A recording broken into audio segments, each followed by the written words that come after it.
June 6, 1944. The Atlantic Wall is screaming under a rain of steel.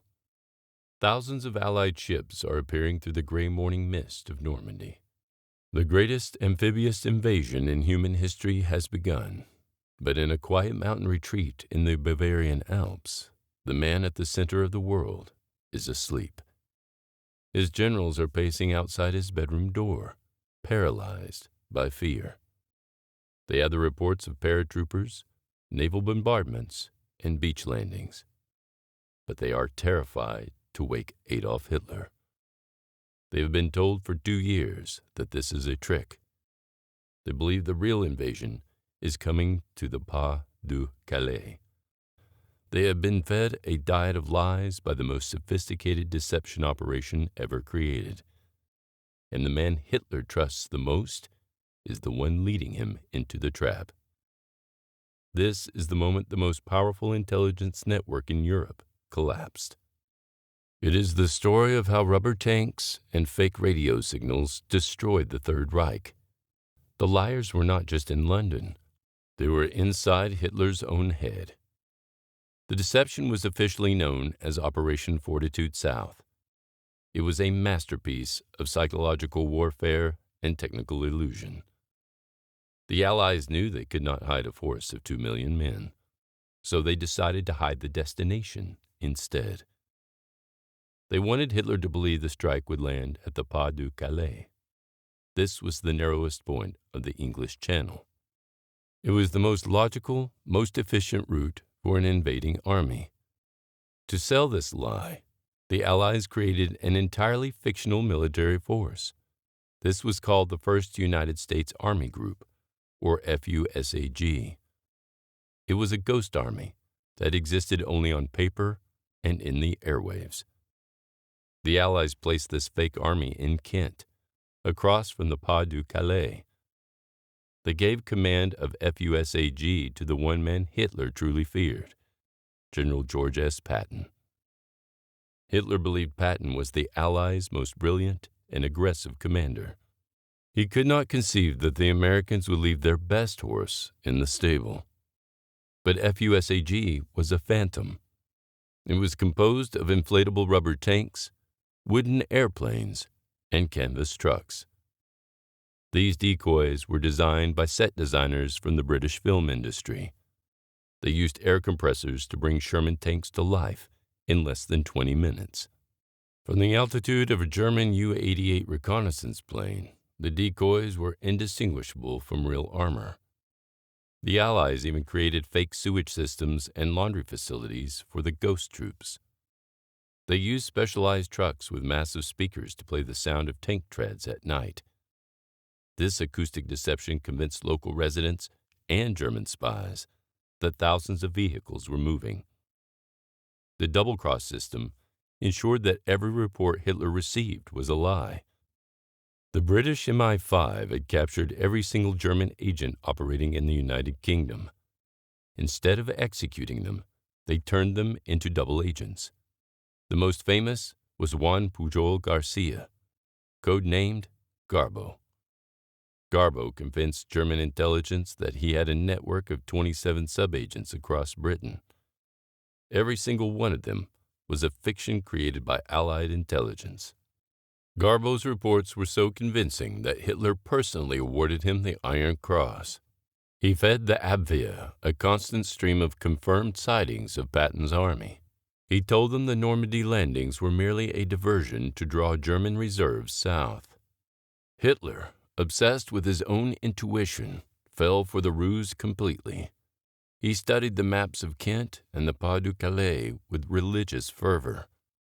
He moved the powerful 15th Army to the north to meet the real threat. He left Normandy defended by static divisions made up of older men and conscripts. The German military intelligence wing, Fremde Heere West, validated these lies. They counted the fake radio traffic and concluded the Allied force was 50% larger than it was. By the spring of 1944, Hitler was convinced he had read the Allied mind. He was so confident in his intelligence that he spent the eve of D-Day watching movies. When the first paratroopers hit the ground in Normandy, Hitler's staff thought it was a clumsy feint. They believed the ghost of Patton was still waiting in the mist of Kent. The man who prided himself on seeing through everyone was the most fooled man in history. The liars had done their job too well. The price of their success would be paid in German blood on the sands of Omaha and Utah. The failure of German intelligence began long before the first landing craft hit the water. It was rooted in a sophisticated Allied operation known as the Double Cross System. The British Security Service, MI5, had a simple but audacious goal. They aimed to capture every single German spy sent to the United Kingdom. By 1944, they had succeeded beyond their wildest expectations. They didn't just catch the spies, they turned them. These agents were forced to continue their radio transmissions under British supervision. The Abwehr, Germany's military intelligence agency, believed its network was thriving. In reality, they were receiving a carefully curated diet of misinformation. The most influential of these double agents was a Spaniard named Juan Pujol Garcia. The British gave him the code name Garbo because they considered him the greatest actor in the world. Garbo created a fictional network of 27 sub-agents across England and Scotland. He sent thousands of reports to his German handlers in Madrid. He included mundane details to build an aura of absolute authenticity. He mentioned the weather, the prices of food, and the unit insignias he saw in local pubs. The Abwehr trusted Garbo so much that they stopped sending new spies to Britain. They believed they already had the perfect source of information. The Allies used this channel to reinforce the existence of the First United States Army Group, FUSAG. Garbo reported that Patton's army was massing in southeast England. He provided specific but fake divisional numbers and equipment tallies. These reports were cross-referenced by other double agents like Brutus and Tricycle. Brutus was a Polish officer who confirmed the presence of massive troop concentrations in Kent. Tricycle was a Serbian playboy who provided high-level gossip from London social circles. When German intelligence compared these independent reports, they all pointed to the same conclusion. The main invasion was coming to the Pas du Calais.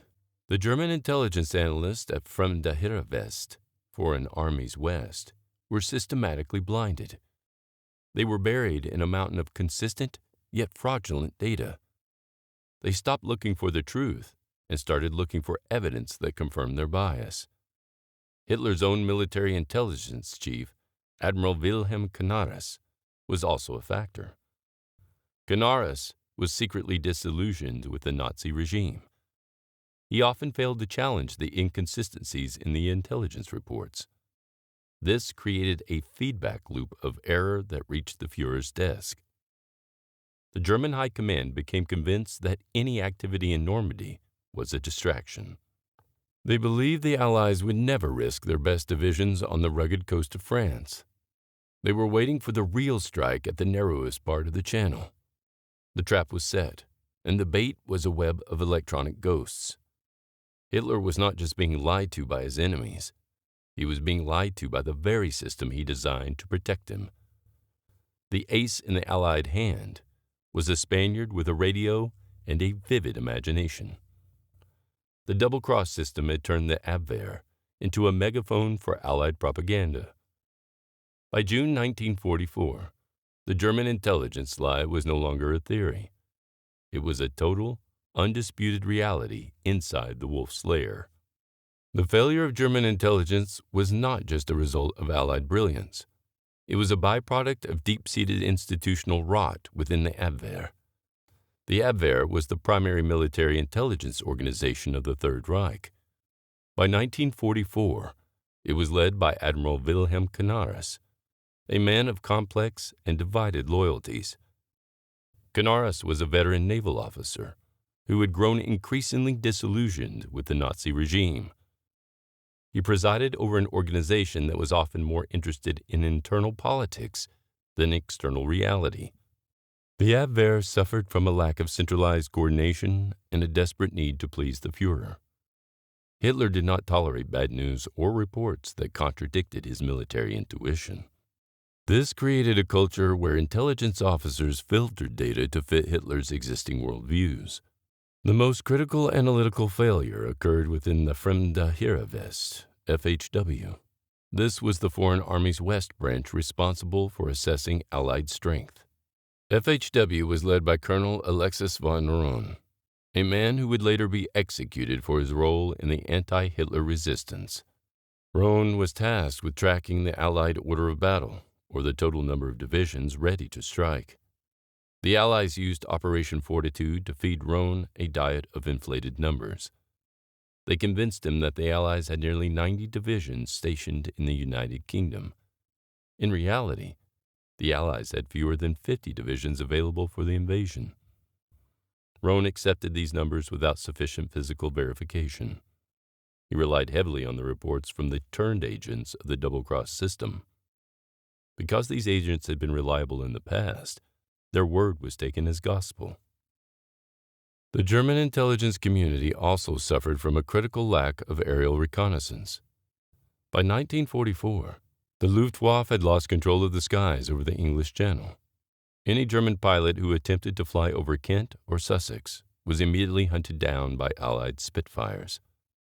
This meant the Abwehr could not perform ground truth checks on the sightings reported by agents. They could not see that the tanks reported by Agent Garbo were actually made of wood and rubber. They could not see that the army camps were empty fields filled with fake radio transmitters. The Allies also exploited the German reliance on radio direction finding. They created a massive web of fake radio traffic belonging to the fictional 1st United States Army Group. Signal corpsmen in Kent spent 18 hours a day broadcasting orders to non-existent battalions. The German listeners in France intercepted these signals and plotted them on their maps. To the analysts in Berlin, the evidence seemed overwhelming and consistent. They were seeing the same army in agent reports, radio intercepts, and the rare, distant aerial photograph. This was a classic confirmation bias trap designed by British intelligence.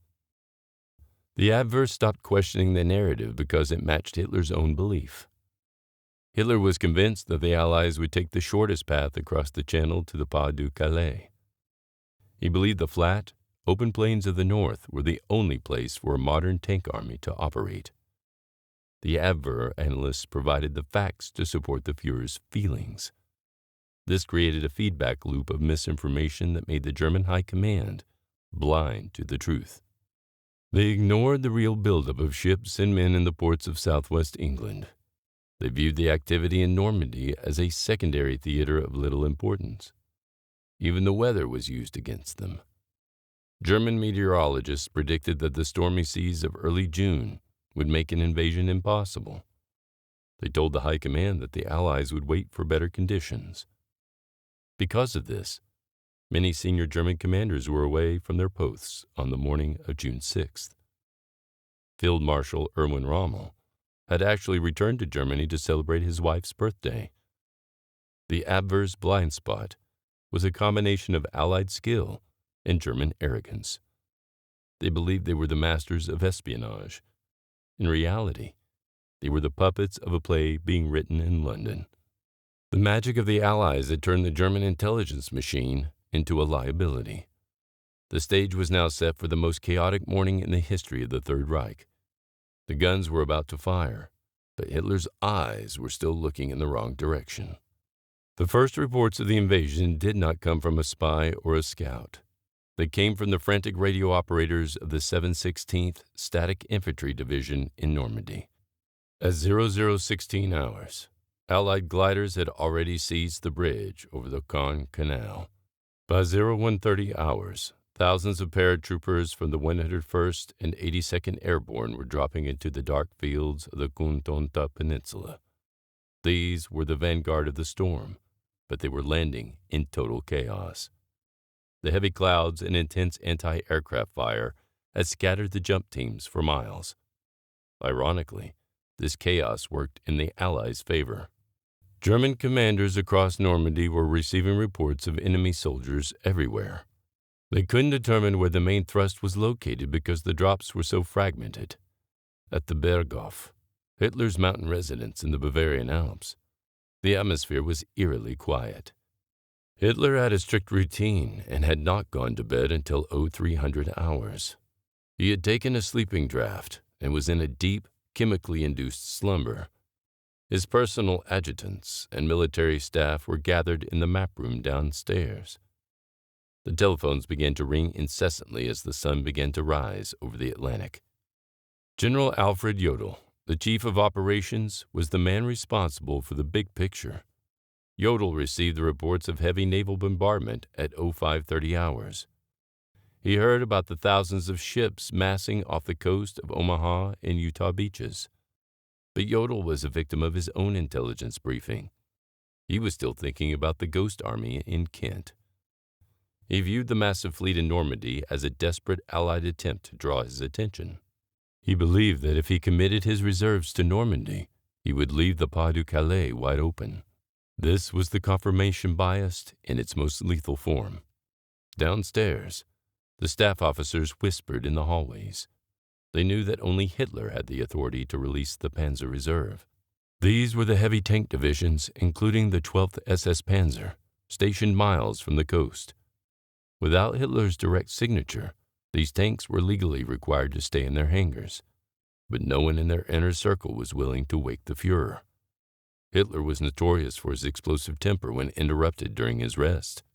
They remembered the night of the Long Knives and the purges of the officer corps. They decided to wait for more definitive proof before disturbing his sleep. While the German High Command hesitated, the Allied landings were turning into a slaughter. On Omaha Beach, the 29th Infantry Division was being pinned down by German MG-42 fire. The German defenders on the ground were begging for reinforcements. They saw the horizon filled with Allied cruisers and battleships. They knew this was not a feint. This was the end of the world.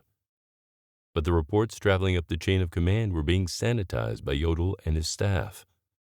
They reported the landings as local skirmishes rather than a full-scale invasion. By the time Hitler finally woke up at 1000 hours, the sun was high over France. The first waves of Allied troops had already established fragile footholds on the sand. Hitler emerged from his bedroom and walked into the map room, expecting a morning briefing. When he was finally told about the landings, his reaction was not what his generals expected. He did not scream or panic. He smiled. He told his staff that the Allies had finally delivered themselves into his hands. He believed his own intelligence reports had led the Americans into a trap. He was convinced the real army was still in Britain, waiting for him to move his tanks. He ordered the 15th Army to remain in the north, staring at the empty sea of the Pas de Calais. The man who thought he was outsmarting the world was actually signing the death warrant of his empire. The confusion of the morning was the beginning of the end. The Don't Wake the Führer policy had given the Allies 5 hours of uncontested growth. Those 5 hours would be the difference between victory and defeat on the Atlantic Wall. The sun began to rise over the Bavarian Alps, casting long shadows across the stone terraces of the Berghof. Inside the mountain retreat, Adolf Hitler remained in a deep, drug-induced slumber. He had not retired to his quarters until 0300 hours, exhausted from a night of monologue and movies. While he slept, the Atlantic Wall was being systematically dismantled by naval shells the size of cars. The German commanders in Normandy were in a state of absolute frantic desperation. They were begging for a counterattack before the Allied bridgehead could be consolidated. They specifically needed the Panzer Group West, the most formidable armored force in occupied France. This force included the elite 12th SS Panzer Division and the veteran Panzerlehr. These units were equipped with the Panther and Tiger tanks that possessed the firepower to crush the landings. But these divisions were held in the OKW Reserve, a legal and military cage. This meant they could only be released with the personal, written authorization of the Führer himself. General Leo Geyer von Schweppenberg, the commander of the tanks, formally requested movement at 0400 hours. His request was intercepted and blocked by General Alfred Jodl at the OKW headquarters. Jodl was a man who lived and died by the intelligence briefings on his desk. He feared that moving the tanks to Normandy was falling headlong into a sophisticated Allied trap. He was still convinced by the Ghost Army reports that the real blow was coming to the north. His logic was frozen by the fear of being outplayed at the Pas du Calais. Consequently, the most powerful tanks in Europe sat idle in their camouflaged hangars. By the time Hitler finally awoke and signed the release orders at 1600 hours, the tactical window had slammed shut. The Allied air forces had established total air interdiction over every road leading to the coast. The German armored columns were forced to move in broad daylight without any air cover. They were immediately spotted and decimated by waves of P-47 Thunderbolts and Hawker Typhoons. A journey that should have taken 4 hours under the cover of night turned into a 2-day nightmare. The tanks were picked off one by one as they struggled through the debris-choked French villages. The invincible panzers arrived at the front in fragments, exhausted and critically low on fuel. Hitler's refusal to wake and his general's paralyzing fear of his temper had created a vacuum of command. In that vacuum, the Allies successfully offloaded 150,000 men and thousands of tons of supplies. The Don't Wake the Fuhrer policy became the final, accidental pillar of the Allied deception plan. It proved that the most advanced military hardware is useless if the leadership is paralyzed by its own lies. The German intelligence victory had become a tactical suicide note. The stage was now set for the Great Wait, as 150,000 elite troops stared at an empty sea. While the beaches of Normandy turned red, the most powerful German force in France remained motionless. This was the 15th Army, a massive force of 150,000 elite troops stationed in the Pas du Calais. They were equipped with the best artillery, the most reliable transport, and the highest concentration of machine guns. For years, they had been told that they were the primary shield of the Third Reich. Even after the Allies began unloading thousands of tons of steel in Normandy, the 15th Army did not move. Hitler and his high command were victims of a fixed idea created by the Allied deception. They believed the landings at Omaha and Juno were a holding action designed to bleed the German reserves. They were convinced that the real invasion, the massive thrust of Patton's FUSAG, was still to come. To reinforce this lie, the Allied double agents sent a flurry of urgent reports on the afternoon of June 6th. Agent Garbeau transmitted a message stating that the Normandy operation was a brilliant diversion. He claimed his sources in Kent had seen Patton's divisions boarding their ships for the main blow. The German intelligence analysts at Fremde Heere West processed this data with terrifying efficiency. They used it to justify keeping the 15th Army in their bunkers, staring at the empty horizon of the Dover Strait. Hitler personally intervened to ensure no major units were transferred from the north to the south. He feared that if he weakened the Pas du Calais, the real army would seize the V-1 rocket launch sites. These were the vengeance weapons Hitler believed would still win the war for Germany. The technical impact of this decision was catastrophic for the German defenders in Normandy. The German 7th Army, which was actually fighting the Allies, was outnumbered and outgunned. They were fighting with static divisions made up of conscripts and older men with limited mobility. If the 150,000 men of the 15th Army had moved on June 7th, they could have pushed the Allies back into the sea. Instead, these elite troops sat in their trenches, listening to the distant thunder of the real war 200 miles away. This great wait lasted for several critical weeks. By the time Hitler finally realized that no second invasion was coming, the Allies had captured the port of Cherbourg. The Atlantic Wall was no longer a wall. It was a series of isolated pockets being slowly crushed. The 15th Army's stillness was a monument to the power of a successful lie. They were a ghost guard protecting a coastline from a ghost army. The technical mastery of the Allied deceptions had effectively neutralized 15 enemy divisions without firing a shot. But the facade was about to crumble in the most embarrassing way possible. The German reconnaissance would soon find that tanks that had paralyzed their generals, the rubber army, was about to be revealed. The collapse of the great intelligence lie did not happen in a single dramatic moment. It was a slow, agonizing realization that began with the advance of Allied ground troops into the French interior.